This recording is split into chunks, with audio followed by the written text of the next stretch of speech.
আর কোনোদিন আমরা যদি চাই এই লাশের চেহারা দেখতে, কোনোদিন কেউ পারবে না।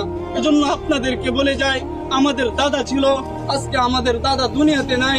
আমাদের নানা ছিল, আজকে দুনিয়াতে আমার নানা নাই। অনেকের বাবা দুনিয়ার জমিনে ছিল, আজকে আমাদের বাবা অনেকের হারায় গেছে।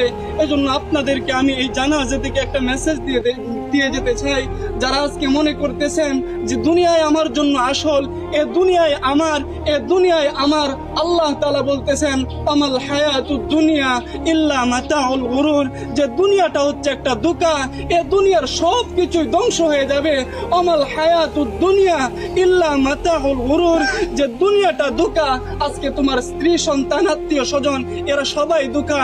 এজন্য মুহতারাম হাজরিন, দুনিয়ার মুখ থেকে আজকে আমরা আমাদের চেহারা, আমাদের দিল, আমাদের কলব আজকে আমরা আল্লাহর দিকে ফিরাইয়া দেই। যে জিন্দেগিতে যত গুনাহ করছি, আজকে এই জানাজা থেকে আমরা প্রতিজ্ঞা করতে চাই আর গুনাহ করব না।